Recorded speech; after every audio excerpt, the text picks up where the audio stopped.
মানে অসমীয়া ক'ব নাজানো এনেকুৱা অৱস্থাত মই এৱাৰ্ড লৈছোঁ কিন্তু এতিয়া এয়া বছৰ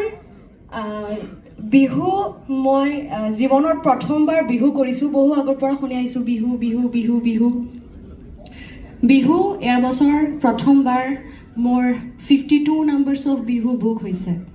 আৰু তাৰ মাজে লাষ্টত মই 3টামান বিহু কৰিব পৰা নাই কাৰণ ইণ্ডিয়া পাকিস্তানৰ যিটো ৱাৰ চলি আছিলে সেইটোৰ কাৰণে এইটো পষ্টপন হৈছিল আজি যিমান জনপ্ৰিয়তা যিমান মৰম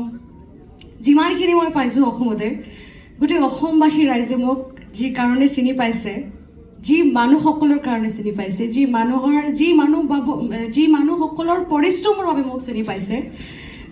সি সকলো মানুহ আন কোনেও নহয় অসমৰ সকলো সাংবাদিক আৰু সকলো সাংবাদিকৰ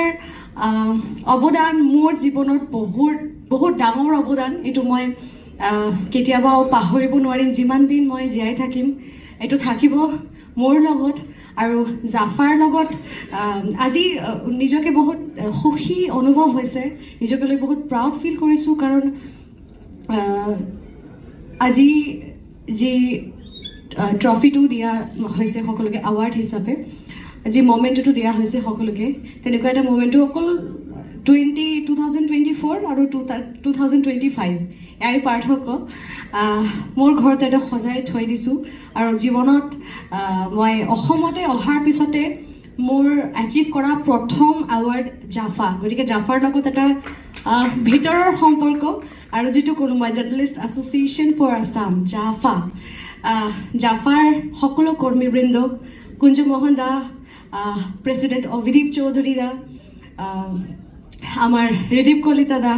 আৰু বাকী সকলোকে অন্তৰৰ পৰা বহুত ধন্যবাদ জ্ঞাপন কৰিছোঁ আৰু অসমৰ সকলো সাংবাদিকৰ প্ৰতি মই চিৰকৃতজ্ঞ থাকিম আজি ইয়াতে উপস্থিত সকলো সাংবাদিক সহযোগে আজিৰ বঁটা প্ৰাপক সকলোকে অন্তৰৰ পৰা বহুত ধন্যবাদ জ্ঞাপন কৰিলোঁ thank you so' much everyone